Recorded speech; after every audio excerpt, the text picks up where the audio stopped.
Hello everyone, this is part 3 of Unit 5 UGC NET JRF Forensic Science. In this part we will discuss about GSR analysis, forensic examination of firearms and its components and examination of country-made firearms. GSR or gunshot residue, its composition is dependent on the composition of priming mixture. The spheroids of lead, barium, and antimony are the elements present in the gunshot residue or metallic residue.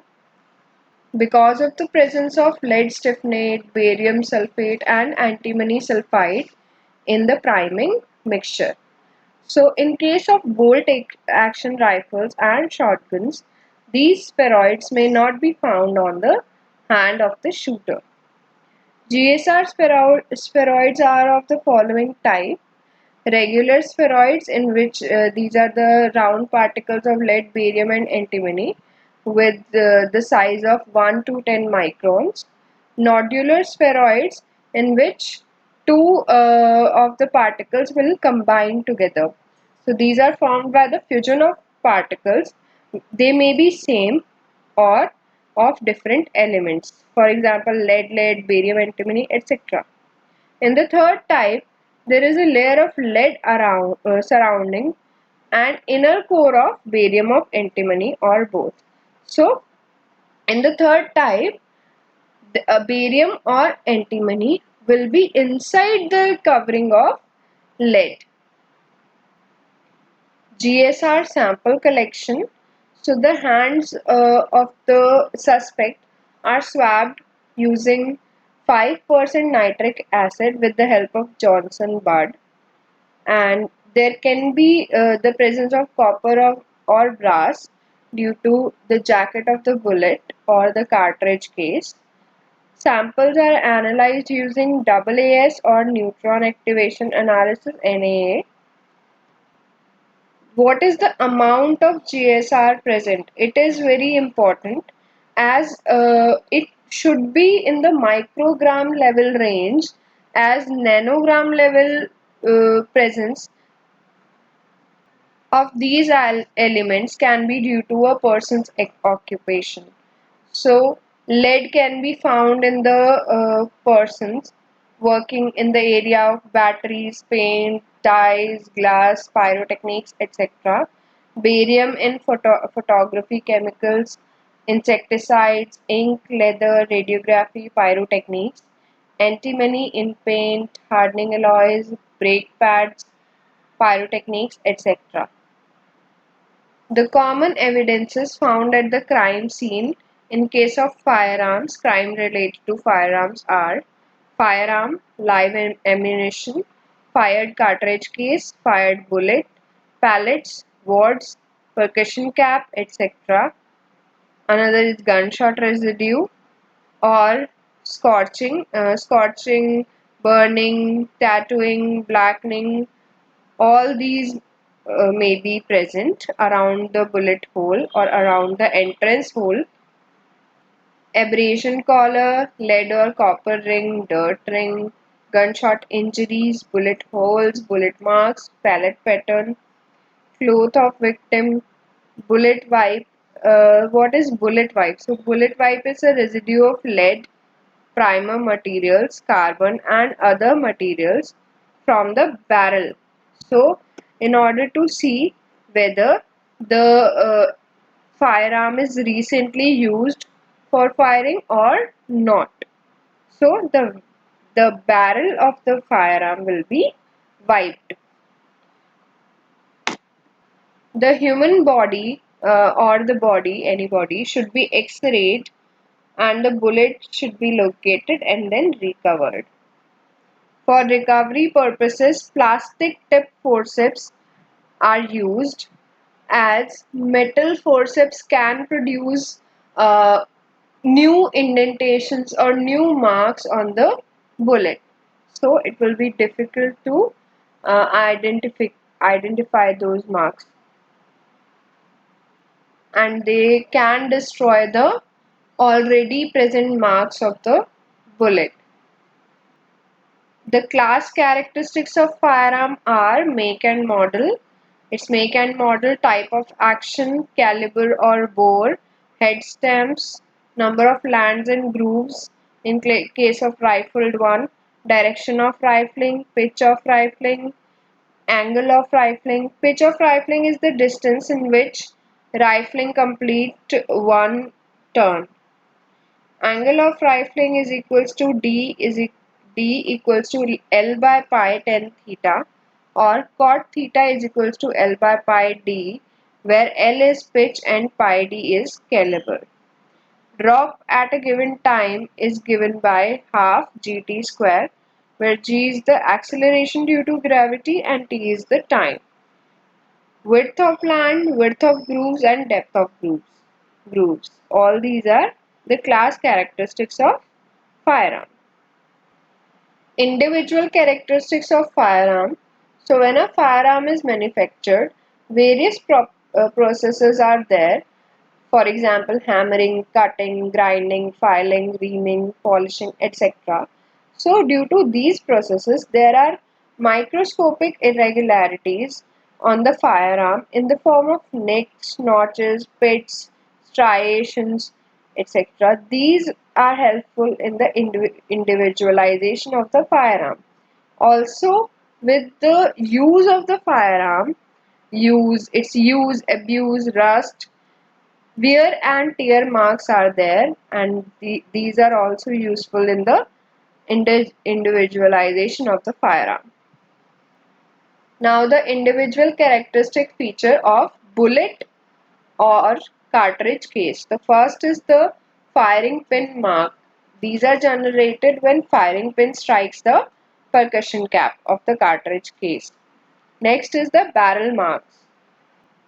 As the bullet when travel with high pressure, the irregularities on the inner surface of the barrel will leave marks on the bullet in the form of striations.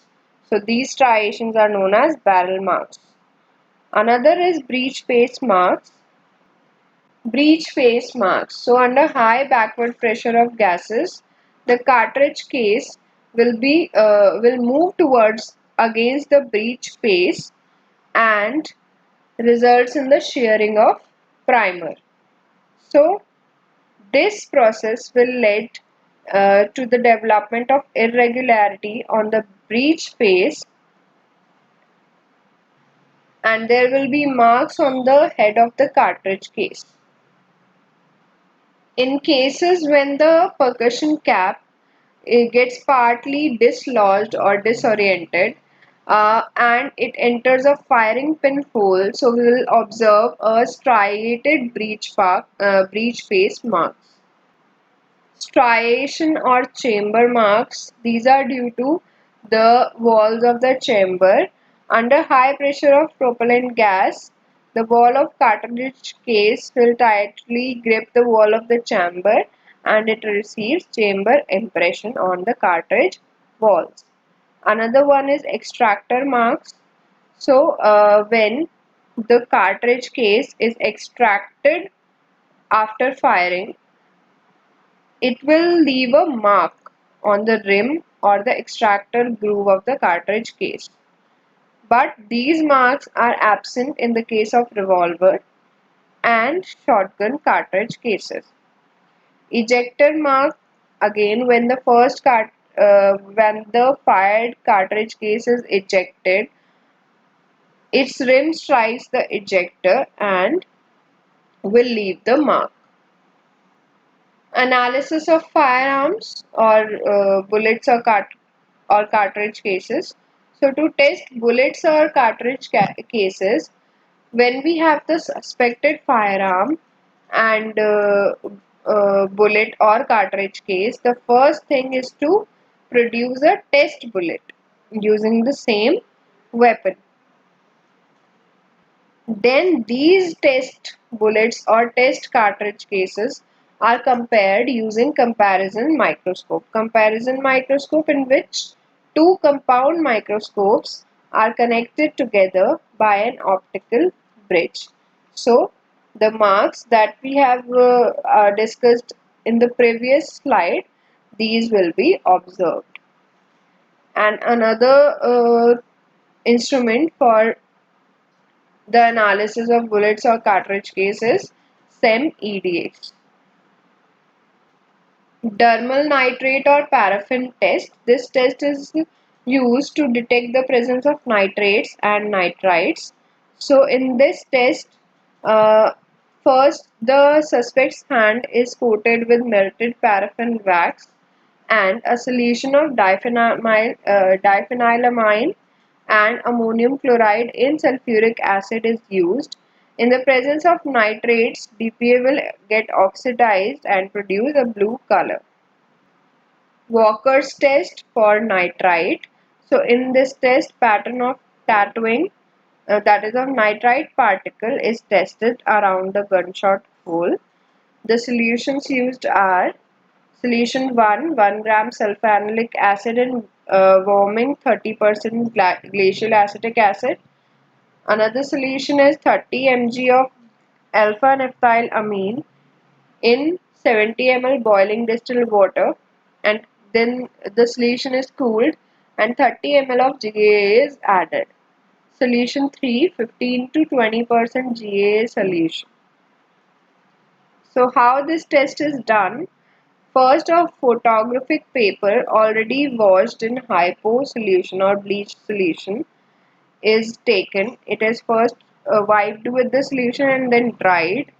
On its glossy side, a layer of sulfanilic acid solution is applied and again the layer is dried, followed by a layer of alpha naphthylamine.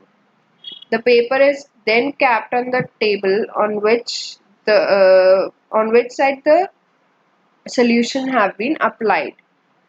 The cloth bearing the gunshot hole is then laid over the paper. Then on the cloth, solution 3 is applied and the cloth is dried. The whole thing is ironed for 5 to 10 minutes and the pattern of tattooing appears on the photographic paper in the form of orange red spots. And these blackening and tattooing patterns can be best observed by IR photography. Mathy and Harrison Gilroy test. In Mathy test, it is used to detect nitrites in GSR. So blue speck on yellow background of photographic paper is observed. The other test, the Harrison-Gilroy test, check the presence of barium, antimony and lead, or you can say GSR, on the hand of the shooter. In this test, the hand of the suspect are swabbed with gauze moistened with dilute HCl. The gauze is then allowed to dry and it is treated with the chemical reagent, that is triphenyl methyl arsonium iodide alcoholic solution. In the case of antimony, the solution turns into an orange color. Spot test for the identification of uh, the metal ions. For lead, a piece of filter paper is first moistened with buffer solution of pH 2.8, which is made up of 1.9 gram sodium tartrate and 1.5 gram tartaric acid in 100 ml of distilled water. This filter paper is then pressed over the suspected surface or the suspected area and is treated with a freshly prepared 0.2% sodium rhodizonate reagent. There will be the appearance of red fleek. Another test, that is for copper, rubinic acid test. A piece of filter paper soaked in dilute nitric acid is pressed over the suspected area and ammonia vapors are applied. It is then treated with 1% alcoholic solution of rubinic acid. A black or olive green fleek will indicate copper. So this lead and copper can be due to the jacket of the bullet in case of jacketed bullets. Another test for copper is O-toluidine and ammonium thiocyanate test. A piece of filter paper soaked in dilute nitric acid is pressed over the suspected hole and subjected to ammonia vapors. It is then treated with 0.1 gram of O-toluidine and 0.5 gram of ammonium thiocyanate in 5 ml acetone. A light or dark blue color will indicate the presence of copper. Examination of country-made firearms. So these firearms do not follow any standard as they are prepared by the blacksmith and these are of low quality. Its barrel is mostly smooth. In case if it is rifled, land and groove width will vary. Barrel diameter generally is larger than the bullet diameter to avoid the striations or the chamber marks. Cartridge case marks are predominant. There will be less muzzle velocity. Blackening and tattooing can be seen up to longer distances and its internal surface is rough or irregular. The databases. So NIBIN, it is National Integrated Ballistics Information Network.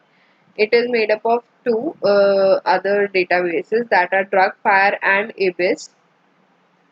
DRUGFIRE emphasized cartridge case imagery and IBIS incorporate two software programs. The first one is Bulletproof Bullet Analyzing Module and another is Brass Catcher, a cartridge case analyzing module.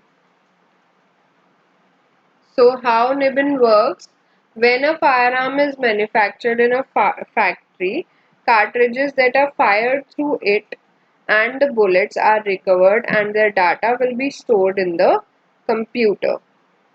So based on this data, we can compare the data found at the crime scene. Indian Arms Act was enforced in 1959. Databases and the country. Arsenal is a database of Russia, Sybil France, Fireball Australia and NIBIN USA. Thank you for watching. Stay tuned for more such videos. Like, share and subscribe my channel for more such videos. Thank you.